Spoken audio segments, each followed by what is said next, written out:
आप सभी को सादर नमन और अभिनंदन। कुछ समय विलंब से ये प्रेस कॉन्फ्रेंस आरंभ हो रहा है, क्षमा प्रार्थी हैं उसके लिए।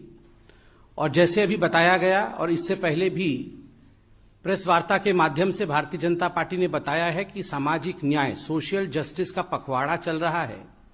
हर दिन जिस प्रकार से विगत 8 वर्षों में नरेंद्र मोदी जी ने समाज के भिन्न भिन्न आयामों के लिए निरंतर काम किया है, इस विषय को उद्धृत करता रहा है भारतीय जनता पार्टी इन्हीं प्रेस कॉन्फ्रेंस के माध्यम से।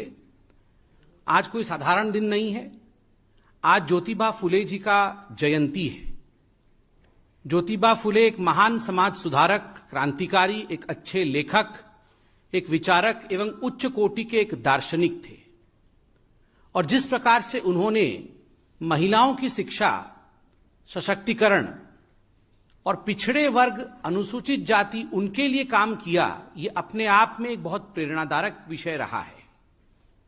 उल्लेखनीय है कि ज्योतिबा फुले जी का सावित्रीबाई फुले से 13 वर्ष की आयु में विवाह हुआ और इस दंपत्ति ने, ज्योतिबा और सावित्रीबाई ने मिलकर जिस प्रकार से काम किया है, यह अपने आप में इसकी कोई सानी नहीं है।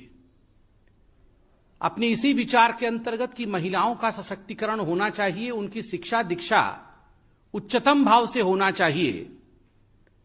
पहली महिला शिक्षिका हिंदुस्तान में कोई बनी तो वो सावित्रीबाई थी, और पहला स्कूल महिलाओं के लिए कोई खुला हिंदुस्तान में तो वो इसी दंपत्ति ने, ज्योतिबा फुले और सावित्रीबाई फुले के कारण ये खुला है। विगत 8 वर्ष हिंदुस्तान की राजनीति के लिए बहुत महत्वपूर्ण और एक दिशा निर्धारण करने वाला वर्ष रहा है। विगत 8 वर्षों में ज्योतिबा फुले जी से और सावित्री जी से प्रेरणा लेते हुए हमारे प्रधानमंत्री, भारतीय जनता पार्टी के नेता आदरणीय नरेंद्र मोदी जी ने लगातार ऐसे काम किए हैं जिससे महिलाओं का सशक्तिकरण हो सके, जिससे पिछड़ा वर्ग, अनुसूचित जाति इत्यादि आगे बढ़ सके। और मंत्र रहा है सबका साथ, सबका विकास, सबका विश्वास, सबका प्रयास।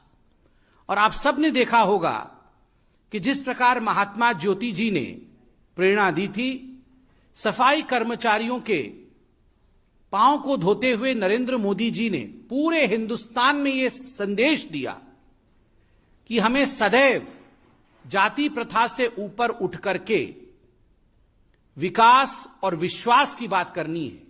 और जब तक सबका प्रयास नहीं होगा तब तक वास्तविक समाज सुधार नहीं हो सकता है। आज ये कहना अतिशयोक्ति नहीं होगा। महात्मा ज्योतिबा फुले जिस प्रकार एक समाज सुधारक थे, नरेंद्र मोदी भी वर्तमान के राजनीति में केवल एक राजनेता नहीं है, एक ग्लोबल स्तर के नेता नहीं है, अपितु एक समाज सुधारक के नाते दिन रात वो अथक परिश्रम कर रहे हैं। हाल फिलहाल में पद्म पुरस्कार भी दिए गए हैं। एक बात तो हमारे विपक्षी पार्टी के लोग भी मानेंगे कि इन पद्म पुरस्कारों में जिस प्रकार की भागीदारी पिछड़े वर्ग, साधारण लोगों की और पिछड़े वर्ग से आ रही महिलाओं का रहा है, गांवों से, वो अब दिखता है।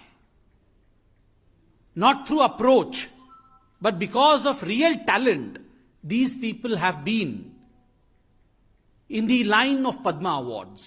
ये हिंदुस्तान में बहुत वर्षों तक इसकी कमी थी। नरेंद्र मोदी जी ने इस काम को पूरा किया। कुछ उदाहरण में रखना चाहूंगा, चाहे वो उषा चौमार जो राजस्थान की एक सफाई कर्मचारी रही, आदिवासी महिला राहीबाई सोमा पोपरे, सिंधु ताई सक्कल और बीरूबाला रभा, चुटनी देवी, ऐसे अनेक महिलाएं जो पिछड़े वर्ग से रहीं, साधारण महिलाएं रहीं, मगर अपने अद्वितीय काम के लिए जिन्होंने समाज में अपना एक स्थान बनाया। प्रधानमंत्री नरेंद्र मोदी जी ने पद्म अवार्ड इनको दे करके, उनकी कमिटी ने इनको पद्म अवार्ड दे करके कहीं ना कहीं एक बहुत बड़ा संदेश भारतवर्ष में भेजा है। ठीक उसी प्रकार शौचालय, जिसको इज्जत घर कहते हैं, उज्ज्वला योजना, बेटी बचाओ बेटी पढ़ाओ, सुकन्या समृद्धि योजना, पोषण अभियान, मिशन इंद्रधनुष, इन सभी योजनाओं के माध्यम से महिला सशक्तिकरण को एक नए आयाम दिया गया है। एक नए आयाम तक पहुंचाने का काम नरेंद्र मोदी जी ने किया है। जहां तक एसटी कम्युनिटी है, उनके लिए एकलव्य स्कूल के माध्यम से उनको शैक्षणिक माध्यम से उनकी सशक्तिकरण के लिए काम करना और ज्योतिबा फुले जी के स्वप्न को साकार करना, यह भी सरकार ने किया है। 15 अगस्त 2014 को आपको याद होगा स्वच्छ भारत अभियान का आरंभ हुआ था। प्रधानमंत्री नरेंद्र मोदी जी ने इज्जत घर के विषय में बात की थी, क्योंकि महिलाओं के स्वाभिमान की रक्षा ये शौचालय करती है। और प्रसन्नता का विषय है, लगभग 11 करोड़ ऐसे शौचालय ग्रामीण क्षेत्रों में खुले।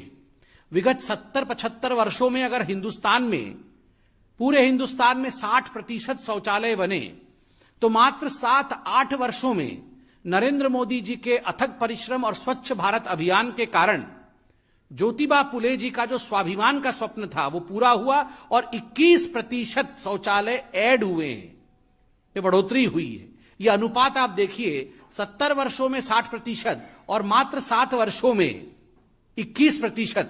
यह अपने आप में एक गाथा है, बहुत कुछ कहता है। उज्ज्वला योजना के माध्यम से प्रधानमंत्री ने कहा कि नारी शक्ति बीमार ना पड़े, इसलिए लगभग 10 करोड़ घरों तक एलपीजी सिलेंडर पहुंचाने का काम मोदी जी की सरकार ने किया है। बेटी पढ़ाओ बेटी बचाओ इस योजना के माध्यम से जो 22 जनवरी 2015 को लॉन्च हुआ, सबसे महत्वपूर्ण मुद्दा जिसको नरेंद्र मोदी जी की सरकार ने साकार किया और जिसको एड्रेस किया, वो है पक्षपाती लिंग रेशियो जो रहता था, जो बायस्ड सेक्स रेशियो रहता था। आज तक हिंदुस्तान में the proportion of male was far more than the females, but आज मैं गर्व के साथ कह सकता हूं, बेटी बचाओ बेटी पढ़ाओ के अंतर्गत इस पर जो कार्य हुआ है, आज यह अनुपात बदलता है और यह अनुपात अब 1000 पुरुषों पर 1020 महिलाओं का है। तो I should congratulate the country for this, that for the first time in India the sex ratio has altered, the sex ratio has changed. यह अपने आप में बहुत बड़ा विषय है। कई राज्य जैसे हरियाणा इत्यादि, जहां नजरिया अलग था, आज नजरिया बदला है। सुकन्या समृद्धि योजना जो 22 जनवरी 2015 को लॉन्च हुआ, लगभग 3 करोड़ से अधिक महिलाओं को आज उससे लाभ हुआ है। मिशन शक्ति, मिशन वात्सल्य, सक्षम आंगनवाड़ी और पोषण 2.0, इनके माध्यम से भी महिलाओं के सशक्तिकरण का काम हुआ है। महिला और बाल विकास मंत्रालय ने खास करके इस पे ध्यान दिया है। 2 लाख आंगनबाड़ी को सक्षम आंगनबाड़ी के रूप में अपग्रेड किया गया है, यह घोषणा हो चुकी है। और सक्षम आंगनबाड़ी और पोषण 2.0 के लिए लगभग 21,000 करोड़ रुपए की राशि भी दी गई है। ठीक उसी प्रकार सुरक्षित मातृत्व आश्वासना सुमन योजना, इसके तहत गर्भवती महिलाओं को प्रसव के 6 महीने के बाद और बीमार नवजात शिशुओं को निशुल्क स्वास्थ्य सेवाओं का लाभ दिया गया है। किस प्रकार से महिलाएं आर्थिक रूप से फाइनेंशियली ये अपने पैरों पे खड़ी हो सके, आर्थिक समृद्धि उन्हें मिले, उस कारण से मुद्रा योजना का एक बहुत बड़ा योगदान रहा है। नरेंद्र मोदी जी के मुद्रा योजना के माध्यम से लगभग आज 34 करोड़ लोन दिया गया है, जिसमें 75% महिलाएं हैं और लगभग 18 लाख करोड़ रुपए इसमें अब तक आवंटित हो चुके हैं। और 51% ये जो महिलाएं और बाकी लोग जो हैं, 51% ये पिछड़े और एससी कम्युनिटी के हैं। तो ये एक तरह से आप अगर देखिएगा कि सशक्तिकरण का, आर्थिक रूप से सशक्तिकरण का एक बहुत बड़ा ये उदाहरण है।